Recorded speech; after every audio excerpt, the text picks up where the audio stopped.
Hello, guys. We have the week three performance reviews. If you guys go to the league page, we do have the updated power rankings on the page. Dakota is still maintaining the number one spot, and the biggest mover up is Garrett, moving up two spots, and the biggest faller is Ray Senior, moving down two spots. So not too much adjustment in the power rankings this week. Waivers processed for the first time today for the week. Um, Nothing too notable that I noticed. Nobody spent too much crazy money or anything like that. I was able to beat out a couple people for Dustin Hopkins, the kicker for the Redskins. So I'm not sure how I'm doing it, but I keep beating people out for free agents, which is kind of fun. So let's go ahead and get into the performance reviews for the week. To start, we have my team versus Joseph. Joseph beat me by 5 points. On my team, I had Jordy Nelson and the Vikings defense. Both had pretty good games there. The Vikings defense has been the number one defense in fantasy this year, and so I hope they can keep it up because I own them in every league. My team really shit the bed. Again, I have Carson Palmer and Matt Stafford on my team. I went with Palmer this week. He got me 4 points. Stafford had 27 on my bench. If I play the right quarterback, I win my matchup pretty easily. It's the second week that is I've played the wrong guy.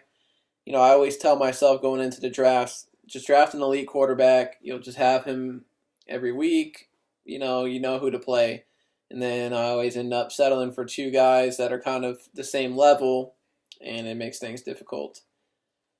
So that 23-point difference out of the quarterbacks cost me a victory. Going into Monday night, I was down 13 points with Brandon Cooks and Jacob Tamme to play. Figured they could get 13 points, especially with the game scoring 70 points, and both of them sucked, so couldn't pull it out there. Joseph's team, he had double digits out of Kirk Cousins, Allen Robinson, and Michael Crabtree. He did decide to go with Gronk on Thursday night. He was a game-time decision. He ended up getting him 0 points. Not sure how much he actually played during that game. Didn't really have much going on with his bench for the week.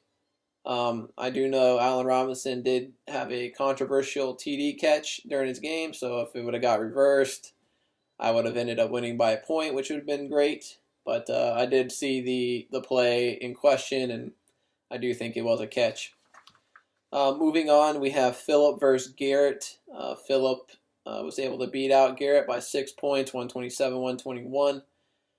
Phillip had 6 players in double digits for the week, and he also had 3 players with over 20 points. Garrett's team, he had 3 players over 20 points. Todd Gurley finally had a good game for him. Struggled the first 2 games of the season, so we'll see if he can get it going. Cam Newton also struggled this week against the Vikings defense. As many of you guys know, there's a lot going on in Charlotte this week with police and protests and things like that. So, not sure if the Panthers were somewhat distracted from all that or not.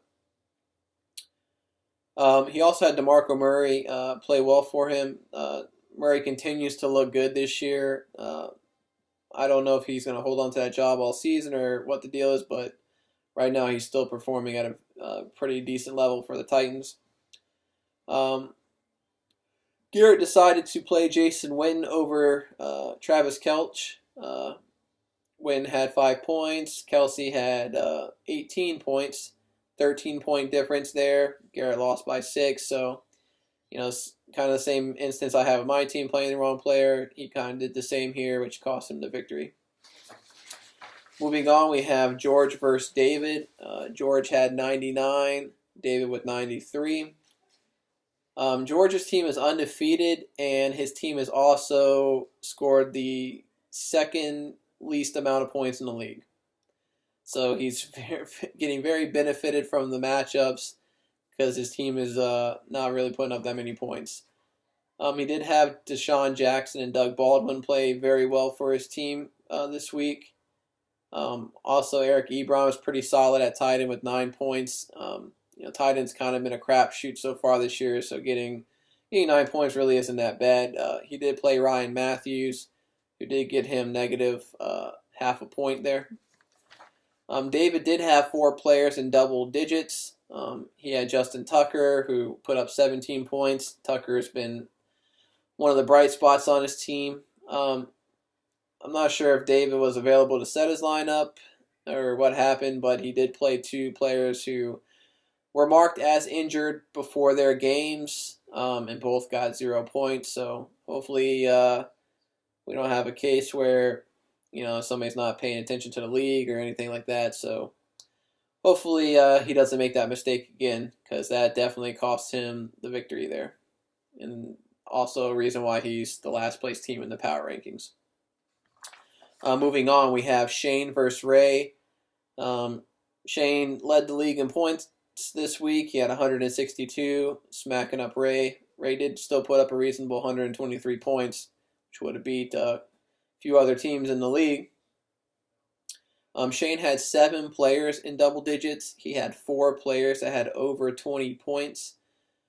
He had Tevin Coleman in his lineup, who had 3 touchdowns Monday night and got him a total of 28 points. So pretty good play there. Ray had 4 players in double digits.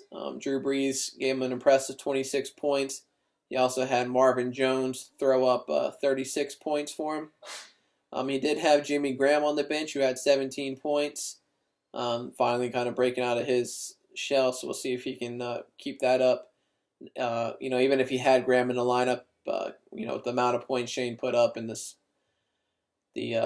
point differential in the game there wouldn't have made a big difference there. Moving on, we have Dalton versus Michael. Dalton won 128-99. Dalton had 6 players in double digits. Mark Ingram put up 21 points. Finally had one of his first good games of the season. Same with Kobe Fleener putting up 20 points. Once again, one of his first good games of the season. I do want to kind of mention one of the players he had on his bench, Terrell Pryor. I don't really have a problem with him being on the bench, but Terrell Pryor did put up 28 points. He played 4 different positions in the game. Played quarterback, running back, receiver, and safety. He ended up with 144 receiving yards on 8 catches, 21 rushing yards, 35 passing yards. He is the first player with 120 receiving yards, 20 rushing yards, and 30 passing yards in a game since Frank Gifford did that back in 1959. So not sure how the Browns are going to continue to use Pryor, but if he's playing multiple positions, he is going to be very valuable in fantasy. Michael had 4 players with double digits. McCoy had 25 points. McCoy has looked very good this year for the Bills. So, might have found a diamond in the rough there a little bit. He had, he had Steve Smith on the bench, who had 13 points. He actually had more points than all of the receivers that he started in his lineup. He also had Sproles on the bench that had 22 points. So, some help that would have helped keep his score a little closer. I think he still would have lost regardless of that, making that lineup change there. And then moving on to the last matchup we have here, we have Dakota versus Ray Sr. Dakota 137, Ray Sr. 97. It was the number 1 and number 2 teams in the power rankings before the week started. Dakota had 7 players with double digits. He played Zach Miller for the Bears, the tight end, had 24 points for him. LeGarrette Blount started off his week very nice for him, giving him 23 points. Ray Sr., he had Devontae Freeman put up 29 points. He was really one of the only players in his lineup that really produced well for him. He also had Emmanuel Sanders on the bench, who had, I think I have here, 28 points. Kind of struggled the first couple games, got it put together, but kind of sucks he had him on the bench there. That basically wraps up what I have for this week. Just wanted to mention the starts of the week. I'm actually got a tie here. I'm going to go with Shane playing Tevin Coleman and Dakota playing Zach Miller at tight end. Coleman with 28 points, Miller with 24 points. I thought were some good starts that a lot of people may not have done there. Um, Jeremy Hill and Marvin Jones also had very big weeks, but I think a lot of people would have probably had him in the lineup, so I can't give him the start of the week there.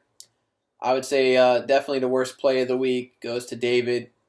Playing two injured players in your lineup definitely probably cost you the win there. We obviously want a competitive league, so we need to make sure we're setting our lineups and getting those guys out, if possible. I'm pretty sure I definitely know Delaney Walker was marked inactive before the game, and I'm pretty sure Watkins was as well. So that's all I got for this week. Best of luck to everybody in their matchups, except to whoever I'm playing, because I'm trying to win, because I'm 1-2, and it's kind of do or die week. Don't need to stay below 500. So good luck to everybody. Peace.